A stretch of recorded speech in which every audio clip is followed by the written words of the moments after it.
एक नारी सब पर भारी होती है, लेकिन एक चतुर नारी उससे भी भारी होती है। और यहाँ पर अपने ड्रीम को किस तरह से पूरा सक्सेस करना है, दिव्या जी ने बताया हमें।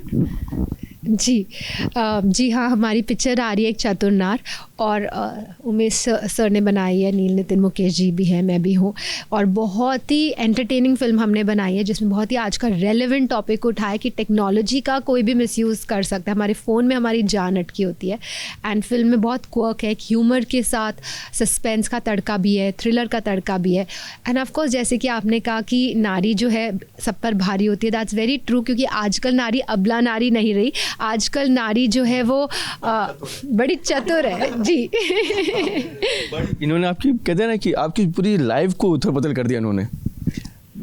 सर हम हाँ वो तो आप हमारी फिल्म देखिए, उसका एक सुर, बड़ा अच्छा सुर लगाएं, और ख़ास तौर पे जिस किस्म की फ़िल्म है, जैसे ट्रेलर भी हमारा दर्शाता है कि नदी किनारे वाले और नाली किनारे वाले, तो जो डिस्पैरिटी है उसको ध्यान में रखते हुए ये कहानी पिरोई गई है। और उमेश जी ने जिस तरीके से इसे एग्जीक्यूट किया है, मुझे मेरे करियर में इतना मज़ा नहीं आया जितना मुझे ये फिल्म में काम करके और ये फिल्म बनाते हुए मज़ा आया। क्योंकि हम हमेशा अंडर एस्टिमेट करते हैं ना एक गरीब इंसान को, या जिसके पास पावर ना हो, या एक ऐसे कॉमन मैन को या कॉमन वुमन को।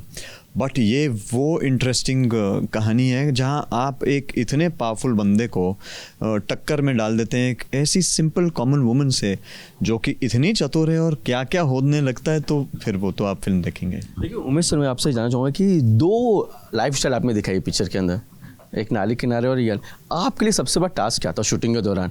ऑफ कोर्स क्योंकि हमने सब लाइव लोकेशन पे ही शूट किया है, और पूरी फिल्म लखनऊ के अंदर बेस्ड है, हार्टलैंड जिसे कहते हैं इंडिया का, वहाँ पर बेस्ड है।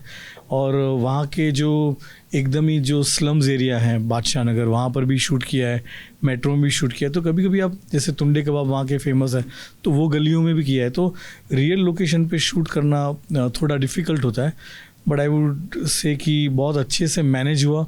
वहाँ के लोग बहुत प्यारे हैं, बहुत हेल्पफुल थे, तो मज़ा आया शूट करने में। दिव्या जी, उन्होंने बताया कि वहाँ पे स्लम एरिया में शूट किया, आप वहाँ पे रही हैं, उसका एक्सपीरियंस बताइए क्या था? और इन्होंने बहुत मजाक भी उड़ाया, हमें पता चला है। देखिए ऑफ कोर्स वहाँ पर एक थोड़ा अनहाइजीनिक होता है, और वहाँ पे एकदम मेरी झुग्गी के एकदम साथ में ही गंदा नाला था। जनरली हम जब गंदे नाले के बाजू से निकलते हैं तो वहाँ पे बहुत स्मेल आती है, हम कवर कर लेते हैं अपना नाक को, बट वहाँ रहकर वो स्मेल मुझे आना बंद हो गई, तो मैं उसमें ऐसे रम गई। एंड ऑफ कोर्स थोड़ा अनहाइजीनिक होता है, बट वहाँ के लोग बहुत अच्छे थे, जैसे सर ने बताया।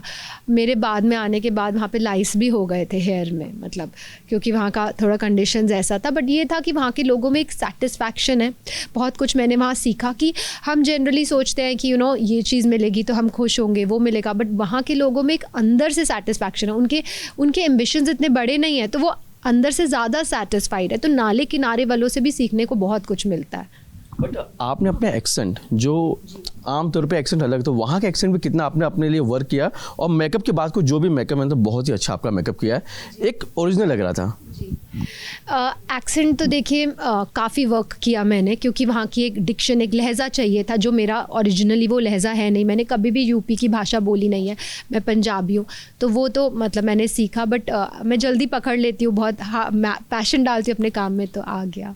अगर जो टेक्नोलॉजी की जिस तरह से बात हो रही है मूवी के अंदर, क्या है मोबाइल के अंदर और क्या ऐसी चीज़ें उनके हाथ लगे, इतने पैसे मांग रहे आपसे ये?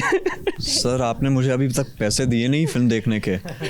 ये तो कहानी अगर मैं आपको अभी बता दूं फ़ायदा क्या है, फिर ऑडियंस कब जाएगी ये देख? आपने तो यानी पूरी रामायण अभी पूछ ली। ये मैं उम्मीद कर रहा हूँ कि हमारे दर्शक 12 सितंबर को जो पैसे वो मांग रहे, लग रहा है कि कम है कि और भी मांगा जा सकता था? सर अब वो तो आप कहानी देख के इवैल्यूएट करिए। मुझे तो लग रहा है कि बहुत ज़्यादा है। एक फ़ोन के लिए इतने पैसे कौन देता है? 2 करोड़ रुपए मांग रही है एक फ़ोन के लिए। आज कौन सा फ़ोन इतना इम्पोर्टेंट है? वो आप देखिए ना फिल्म। अगर फ़ोन अगर किसी घूम जाए ना, बहुत लोग बोलते ना कि मैं वो हो जाते हैं कि मेरे फ़ोन में कुछ कहीं गलत ना चले जाए। बट मजाक छोड़ते हुए अगर मैं बात कहूँ कहानी को लेकर, आई थिंक हमारी फिल्म इस टॉपिक पे आधारित है, और क्योंकि आज टेक्नोलॉजी इतनी एक इम्पॉर्टेंट और अहम चीज़ है हर किसी के ज़िंदगी में, तो बड़ी रेलेवेंट फिल्म है, क्योंकि आज की युवा पीढ़ी जो है बहुत ही फास्ट पेस लाइफ में आ गई है। वो नहीं चाहती है कि वो संघर्ष करे, वो चाहती है कि एक शॉर्टकट अपना के अपनी लाइफ आगे बढ़े। इमोशन तो बिल्कुल रखते ही नहीं है कोई। तो इन चीज़ों में जब, यानी अगर यहाँ दिल टूटा तो आप ऑलरेडी आगे बढ़ चुके हैं, you know, before your heart is repaired also. So ऐसे माहौल में जब ये एक फ़िल्म आती है और आपको सेंट्रलाइज कर देती है, आप एनालाइज करने लगते हैं कि हाँ यार, ये बड़ी रेलेवेंट फिल्म है, आज की टॉपिक है। और फिर भी सर ने जिस किस्म से इसको लखनऊ शहर में सिचुएट करके अपने कैरेक्टर्स को वहाँ के लहजे के साथ और वहाँ की बॉडी लैंग्वेज के साथ दिखाया है, आई थिंक वही इस फिल्म की सबसे बड़ी यूएसपी रहेगी। मेरा सवाल आप तीनों से, कभी आपने किसी को ब्लैकमेल किया है रियल लाइफ में और काम करवाया अपना? सर बचपन में या कॉलेज में कभी? मैंने तो ब्लैकमेल किया नहीं, मुझे अगर लोग कर ले तो कर ले, मैं ऐसा हूँ ही नहीं जो मैं किसी को शायद ब्लैकमेल करूँ। बट यानी मेरी छोटी बेटी मुझे बहुत ब्लैकमेल करती है, 6 साल की है, अब 7 साल की होने वाली है। तो उसका एक वो इमोशनल ब्लैकमेल जो है एकदम यहाँ चला जाता है, यहाँ लगता है बेटियां होती है भाई ऐसी है। मैं क्या करूँ, वो है ऐसी, और उसका बस एक लुक जो है ना, बस ख़त्म। जी आप? नहीं, मैंने तो किसी को ब्लैकमेल नहीं किया आज तक।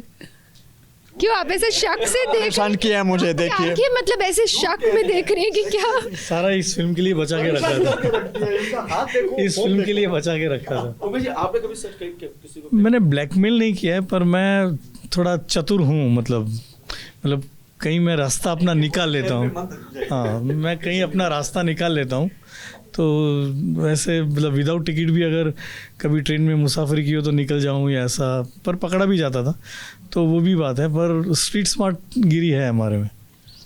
इस फिल्म की बात करें भाई, कि टेक्नोलॉजी जिस तरह से आपने बात की है, इसके प्रॉफिट भी है, नुकसान भी है बिल्कुल कहीं ना कहीं। बट जिस तरह से ब्लैकमेल कर रही हो और नुकसान अगर बात करूँ टेक्नोलॉजी के बारे में, तो क्या आपको लगता है क्या नुकसान क्या है सबसे ज़्यादा? मैं देख रहा हूँ कि आप घूम फिर के वहीं आ रहे हैं कि मैं आपको कहानी के कुछ और वो देखिए वीडियो है जो भी है, लेकिन मैं टेक्नोलॉजी के बारे में जानना चाहता हूँ, प्रॉफिट और लॉस क्या है उसके अंदर? अच्छा, प्रॉफिट लॉस नहीं, आप कहानी समझना चाह रहे हैं। मैं है ना, आप 12 सितंबर को हमारी पिक्चर रिलीज है, अभी 2 ही दिन रह गए हैं, तो आप हाँ, आप बहुत चतुर है, आप थिएटर में जाके देखिए। हम जरूर देखेंगे थिएटर में। बट सही मायने में अगर कहें कि टेक्नोलॉजी आज सही से अगर इस्तेमाल करें, उसका बेनिफिट है, और इसका दुरुपयोग भी किया जाता है। ऐसा नहीं कि लोग इस पे बड़े डिपेंडेंट हो गए हैं। आज सोशल मीडिया आपकी पूरी ज़िंदगी ऑलमोस्ट एक खुली किताब है। तो किस हद तक आप, कितने पन्ने आप अपनी लाइफ के खोल के बैठ जाएं किसी के सामने, और उसका ये लोग आज देख रहे हैं, आप अपनी लाइफस्टाइल, अपने बंगले, अपने गाड़ियाँ, अपने घड़ियाँ सब दिखाते रहते हैं सोशल मीडिया पे। तो ये कब तक किसी और के नज़र में नहीं आएगी ये बात? और वो इतनी लुभावनी चीज़ें होती है ना कि आपको लगता है कि इतनी ऑफर्स आती है, आपको लगता है कि बहुत शॉर्टकट में मैं पैसे कमा लूँगा। वो बहुत गलत चीज़ हो गई है आजकल। और जैसे एक ज़माने में हमको 100 150 फ़ोन नंबर याद रहते थे, अभी हमें याद ही नहीं रहता। हम मेमोरी पे डिपेंडेंट होते ही नहीं, सब कुछ इधर फीड कर दिया तो हो गया। और वो सब जो फीड किया हुआ है वो कितना घातक है, वो आप फिल्म देखना तो पता चलेगा। एक लास्ट क्वेश्चन, अगर आपके हाथ से एक दिन के लिए मोबाइल चला जाए, कहीं रख दिया, तो क्या होगा? ये तो अपना मोबाइल छोड़ते ही नहीं है, अभी भी इनके पास होगा। देखो मैं नहीं रखती, पर अभी फिलहाल तो नहीं अपना मोबाइल नहीं, कुछ तो है इनके मोबाइल में। नहीं, मेरा मोबाइल क्या है, मुझे फ़ोटोग्राफी का बहुत शौक़ है, और मेरे लिए जब से मोबाइल में कैमरा आ गया तो मुझे एक किस्म का पावर लगने लगा है हाथ में। क्योंकि मेरा मानना है कि फ़िल्म की दुनिया और कैमरा की दुनिया एक टाइम मशीन जैसी है। अगर आपने उस समय को कैद कर लिया, कितने सालों बाद जब आप वापस उन पलों को देखते हैं अपने मोबाइल पर, तो फिर कैसे ट्रांसपोर्ट हो जाते हैं। तो शायद मैं जब कहीं जाता हूँ शूट पे या अपने दोस्तों से मिलता हूँ, हमारी ज़िंदगी ऐसी होती है। अब ऑलरेडी मैं 3 दिन से बड़ा मायूस महसूस कर रहा हूँ, क्योंकि हमारी फिल्म अब रिलीज़ हो रही है, तो खुश होना चाहिए। मैं थोड़ा मायूस हो जाता हूँ, क्योंकि मैं जानता हूँ ये जर्नी अब यहाँ दी एंड होने वाली है और यहाँ से फिर अपने अपने रास्ते होंगे, फिर कब मिलेंगे। तो मैं अपने इन पलों को कैद करने के लिए अपना मोबाइल ज़रूर अपने साथ रखता हूँ, ताकि कभी अकेलेपन में अगर हुआ ऐसा और ये पल याद करने हो तो फट वो मोबाइल पे वो फोटोज़ देख लूँ। आप रह सकती हैं अगर मोबाइल गायब हो गया एक दिन के लिए तो?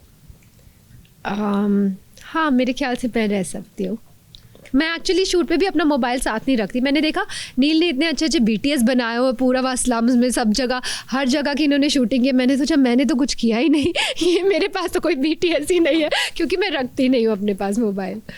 तो जी मैं तो विपश्यना करता हूँ, तो वहाँ तो 10 दिन के लिए फ़ोन आपके पास से ले लेते हैं, तो 10 दिन भी विदाउट फ़ोन रह सकता हूँ, तो वो मुझे इतना वो प्रॉब्लम नहीं होता है। थैंक यू सो मच हमसे बात करने, thank you so much, thank you so much, thank you so much. ये नारी कितने अपने ड्रीम को पूरा करने के लिए कितने खतरों का फेस ऑफ करने वाली, वो तो आने वाला वक्त ही बताएगा। कैमरामैन प्रशांत मानिक के साथ विशाल शर्मा, ABP न्यूज़।